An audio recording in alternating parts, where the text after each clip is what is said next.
श्री राघव जी, लक्ष्मण जी, विश्वामित्र जी जनकपुरी पहुंचते। जनकपुरी पहुंचे। जनकपुरी में एक बड़ा सा सुंदर सा स्थान देखा नगर के बाहर, और वहीं पर राघव जी से कहा कि अब यहीं पर विश्राम करते। जनक जी को सूचना मिली कि विश्वामित्र जी का आगमन हुआ है, तो अपने मंत्रिमंडल के साथ पहुंच गए विश्वामित्र जी का स्वागत करने के लिए।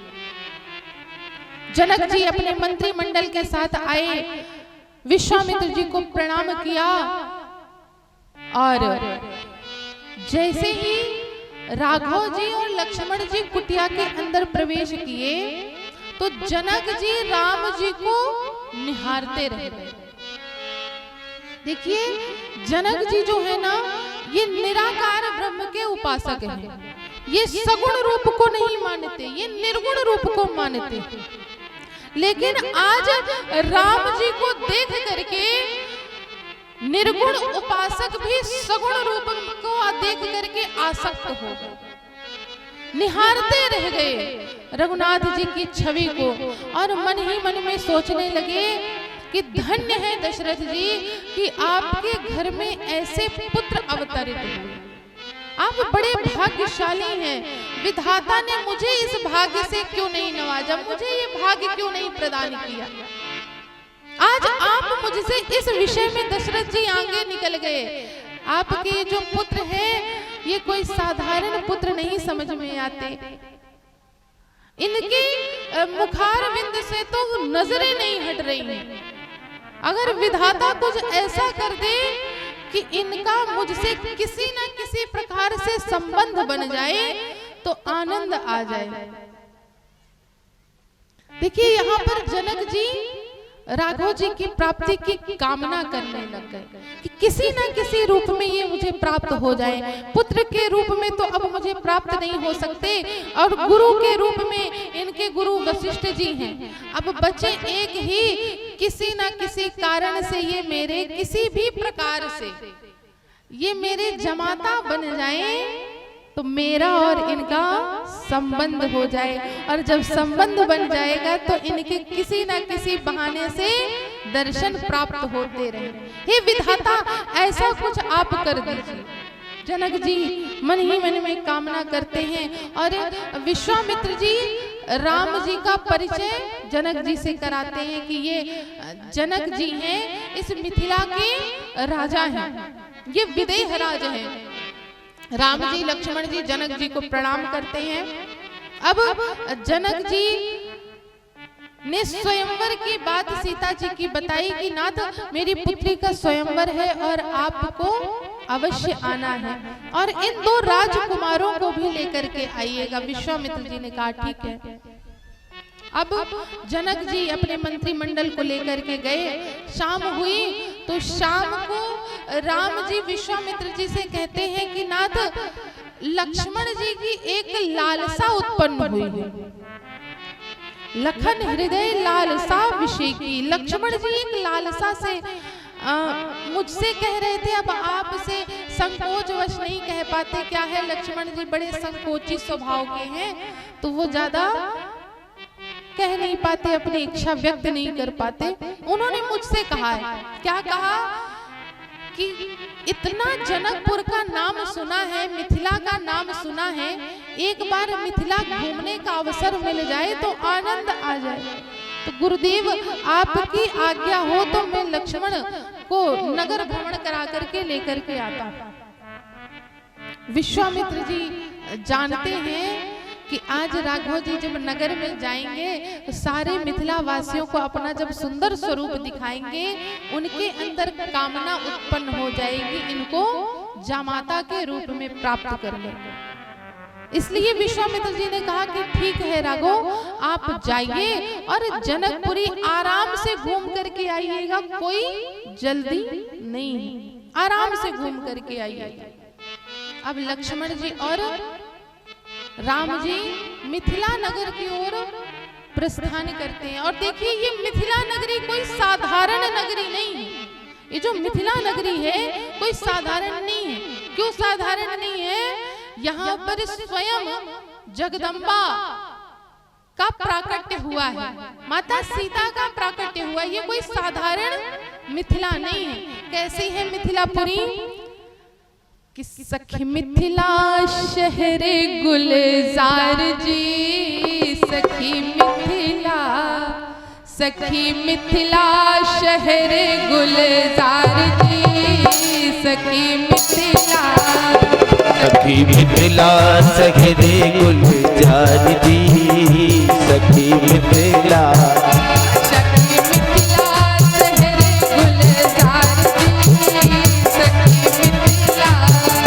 सखी मिथिला शहरे गुलजार जी, सखी मिथिला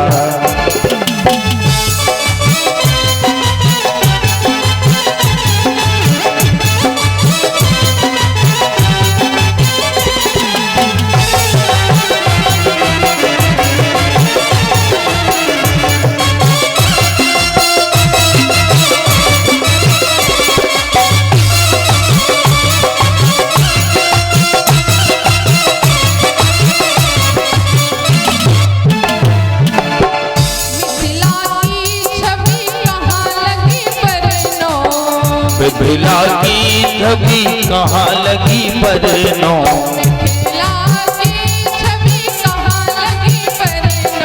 मिथिला की छवि कहाँ लगी परनो,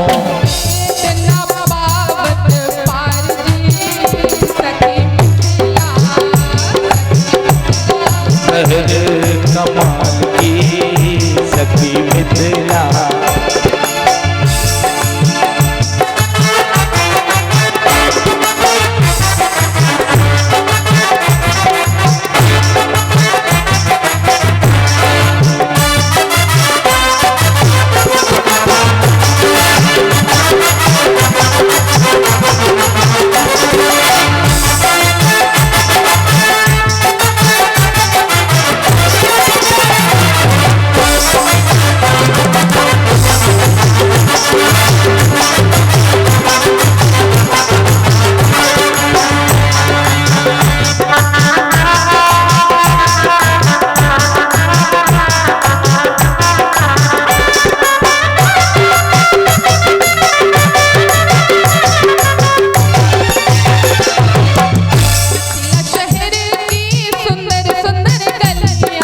मिथिला शहर की सुंदर सुंदर गलियां, सुंदर सुंदर गलियां, सुंदर सुंदर गलियां,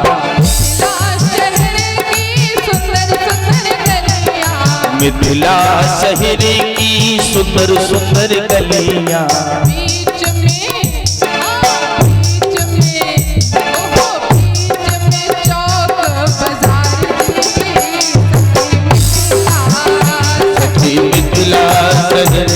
कमाल की सखी मिथिला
ऐसा सोच रहे हैं क्या आप लोग? आज आप लोग ये मत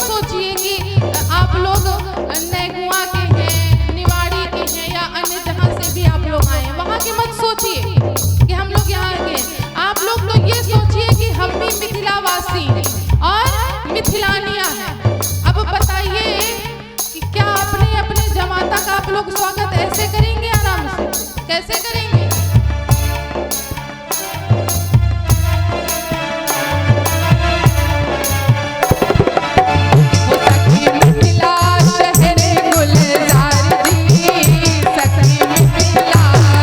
सखी मिथिला शहरे गुलजार जी, सखी मिथिला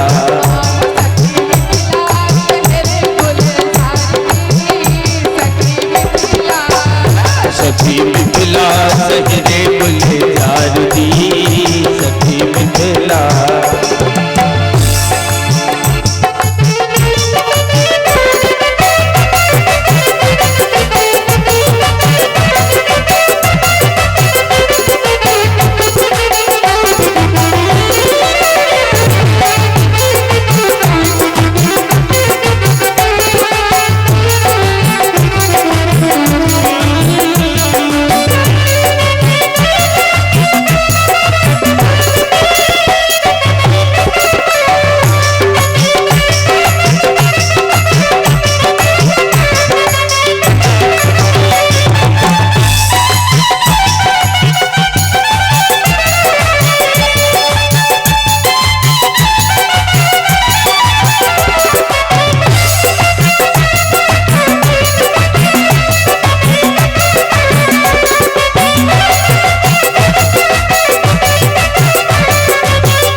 सखी मिथिला नगरिया कमाल जी, कमाल जी, सखी मिथिला नगरिया कमाल जी, कमाल, सखी मिथिला नगरिया कमाल जी, सखी मिथिला, सखी मिथिला नगरिया कमाल जी, सखी मिथिला।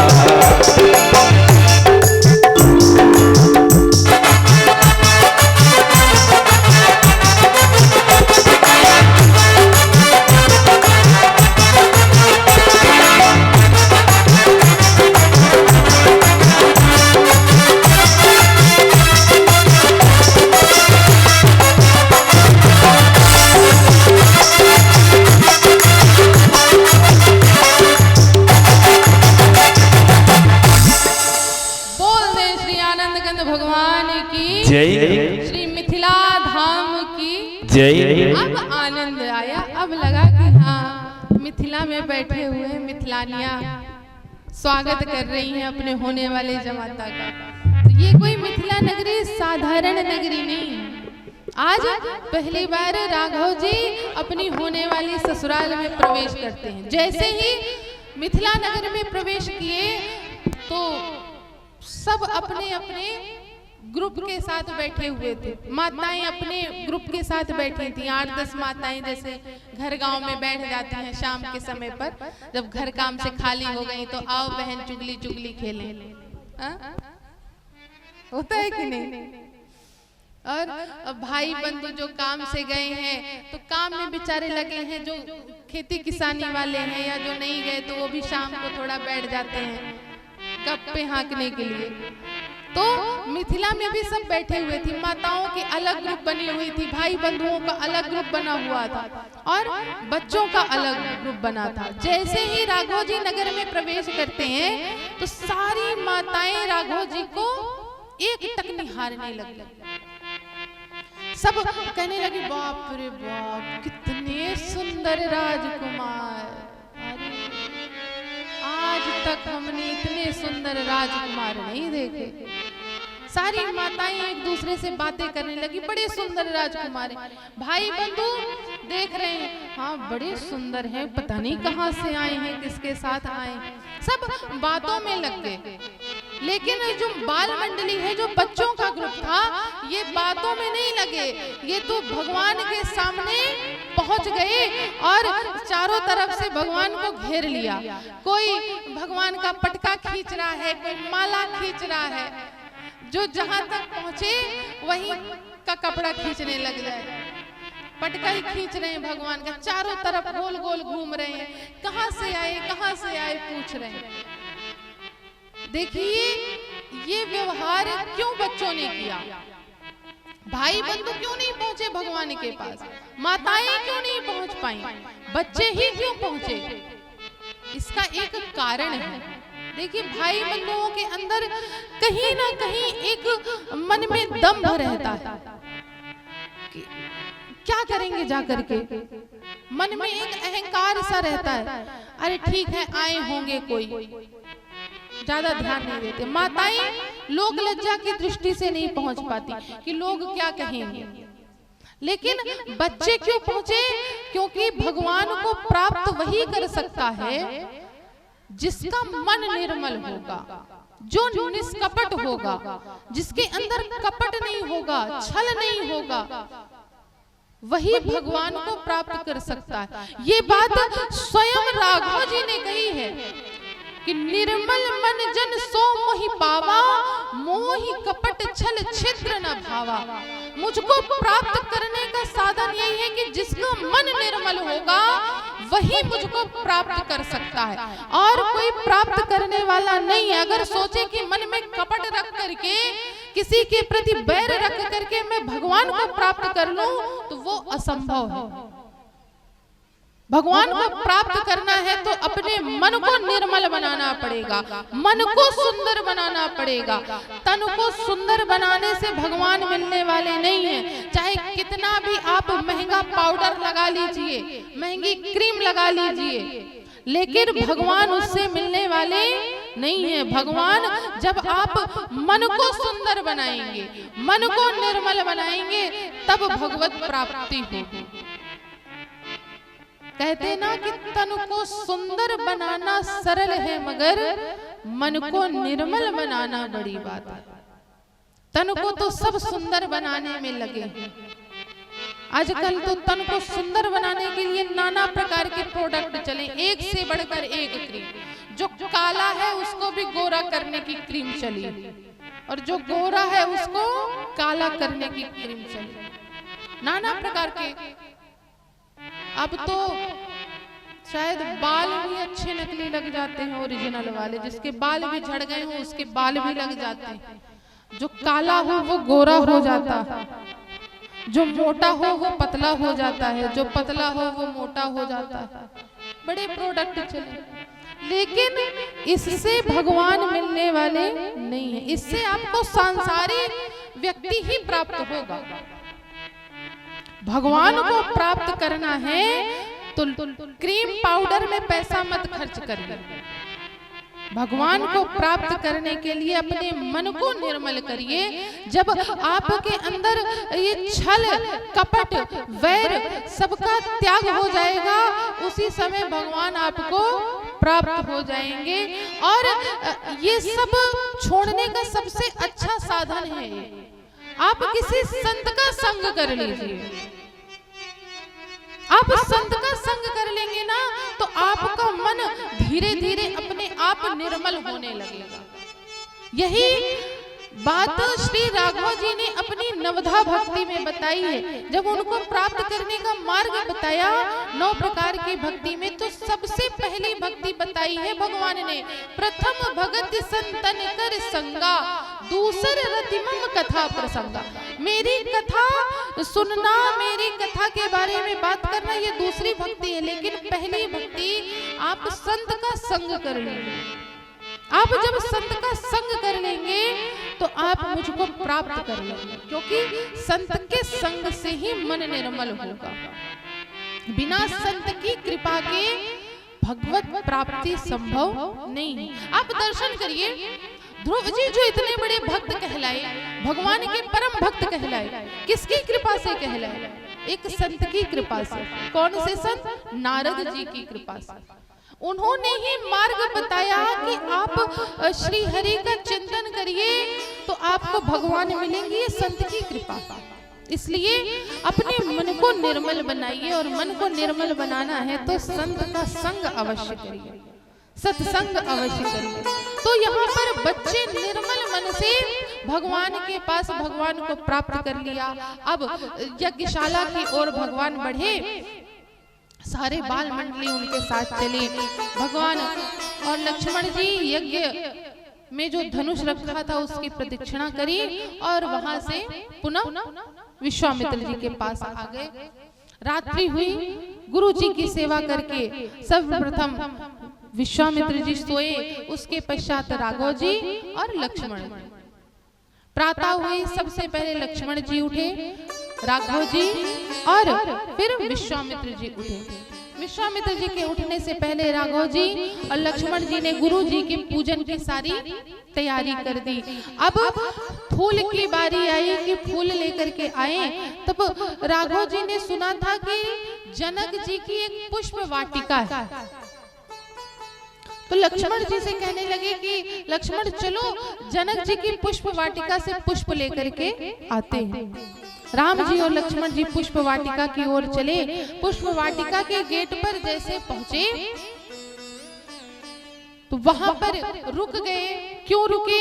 क्योंकि वहां पर कोई माली नहीं था, उस वाटिका की कोई रखवाली वाला नहीं था। तो राम जी रुक गए, कहने लगे रुको पहले पूछ लेते हैं यहाँ कोई हो। तो लक्ष्मण जी ने कहा कोई तो नहीं दिखाई दे रहा प्रभु, एक काम करते पुष्प उतारते और चलते।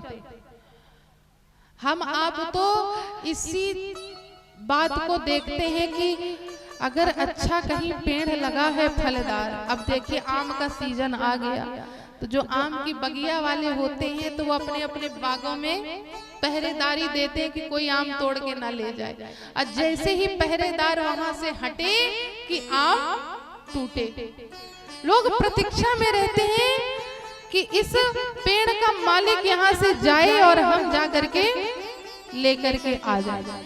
पूछने की आवश्यकता नहीं पड़ती, हम लोग तो इंतजार करते हैं कि यहाँ का मालिक भागे और हम जाएं। कहीं जा रहे हो, रास्ते में बड़ी अच्छी बगिया दिखाई दे जाए, बड़े सुंदर पेड़ पौधे दिखाई दे, रोको रोको देखो कोई है तो नहीं, कोई ना हो तो काम करो थोड़ी सी तोड़ करके लेते चलते हैं, घर में काम आए। कहीं गए फूल तोड़ने के लिए, सुबह से नंबर लग जाता है 3 बजे से। जो बेचारे जिसने अपने घर में पेड़ पौधे लगाए हैं फूल, जब तक में वो सो करके उठता है तब तक उसके घर के सारे फूल साफ हो जाते हैं। 3 बजे से नंबर लग जाता है फूल तोड़ने का। ऐसा नहीं, जिसकी बगिया है, जिसका सामान है, उससे एक बार अनुमति अवश्य लेना चाहिए। यही राघव जी व्यवहार कर रहे हैं। लक्ष्मण माली को आ जाने तो उससे पूछ कर जाएंगे। इतने में माली आए। माली ने कहा कि मैं आपको अंदर नहीं जाने दूंगा, मैंने आपके बारे में सुन रखा है। लक्ष्मण जी ने कहा क्या सुन रखा है? माली कहता है कि ये आपके बड़े भाई है ना? हाँ। अभी जब ये जनकपुर आ रहे थे उसके पहले कोई पत्थर पर इनके चरणों की रज पड़ गई तो वो नारी बन गई। सही बात है? कहे हाँ सही बात है, मैं भी वहीं पर था। कहे जब वो नारी बन गई पत्थर, तो क्या ये मेरे पेड़ पौधे नारी नहीं बन जाएंगे? और वो नारी बन के हवा में उड़ गई। मेरे पेड़ पौधे अगर हवा में उड़ गए तो मैं जनक जी को क्या जवाब दूंगा? लक्ष्मण जी ने कहा कि तुमने अपने पेड़ों की गिनती कर रखी है?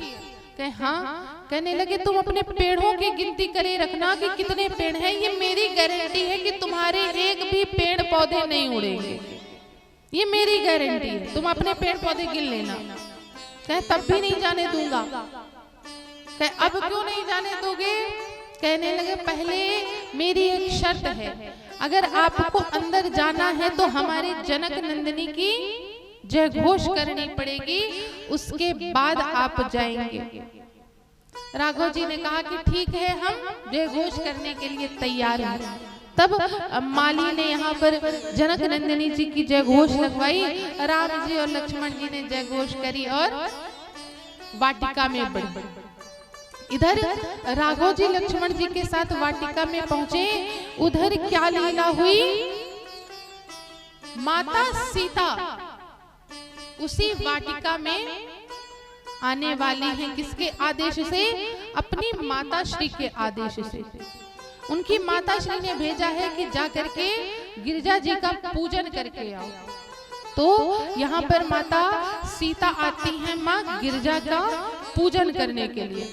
हाँ तेहि अवसर सीता तहाँ आई, तेहि अवसर सीता तहाँ आई, तेहि अवसर सीता तहाँ आई, ओ तेहि अवसर सीता तहाँ आई।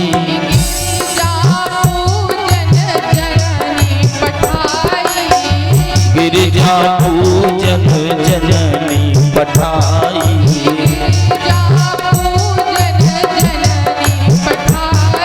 ओ गिरिजा पूजन जननी पठाई। संग सखी सब सुभग सयानी, संग सती सब सुभग सयानी, संग सखी सब सुभग सयानी, संग सती सब सुभग सयानी।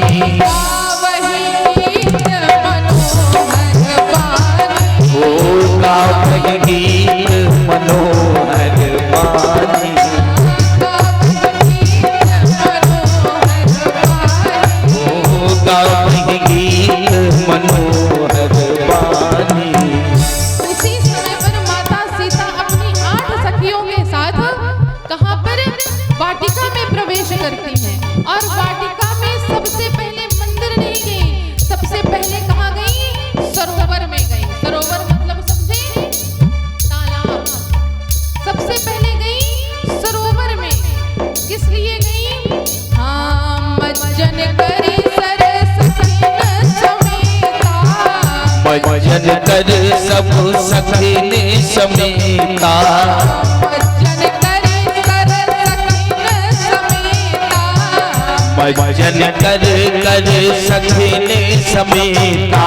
कई मुदित मन गौरी निकेता, कई मुदित कर गौर निकेता, कई मुदित मन गौरी निकेता। मुदित कर गौर निकेता। माता सीता पहुंची सरोवर में। सरोवर में मज्जन किया और अपनी सखियों के साथ 4 सखियां आगे 4 सखियां पीछे, बीच में मेरी माता सीता शोभायमान हो रही। अब चल दी सरोवर से मज्जन करके अब गिरिजा जी के मंदिर में। किस लिए? पूजा करने के लिए पहुंची गिरिजा जी के मंदिर में। और क्या करती है माता सीता?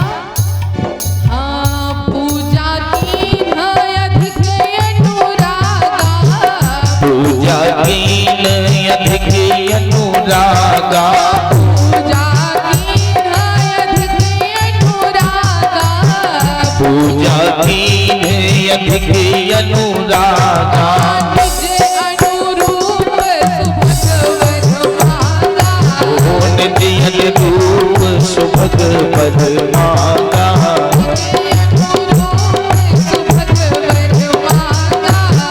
निधि अनुरूप सुभग वर मांगा। माता सीता पहुंची गिरिजा जी के मंदिर और जाकर के पूजा और अर्चना करने लगे बड़े अनुराग से।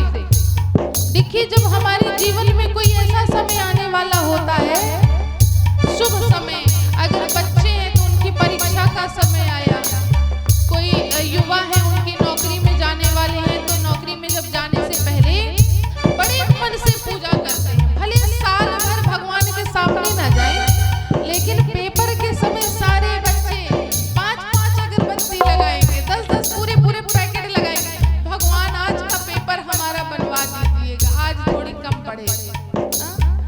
बड़े अनुराग से पूजा करी जाती। माता सीता यहाँ पर बड़े अनुराग से पूजा कर रही है, बड़े प्रेम से, बड़े भाव से, और कह रही है कि माता आप सब कुछ जानती हैं और माता मेरे ऊपर कृपा करिएगा, जो मेरे अनुरूप वर हो ऐसे ही वर की मुझको प्राप्ति कराइएगा माता, बस आप इतना करिएगा। इधर माता सीता अपनी सखियों के साथ जो आई थी पूजा करने के लिए, पूजा कर रही हैं। 8 सखियों के साथ आई माता, लेकिन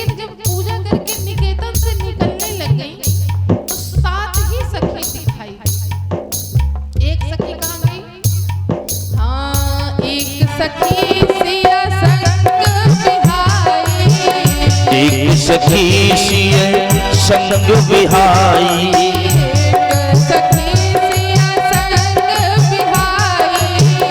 एक सखी सिय संग बिहाई।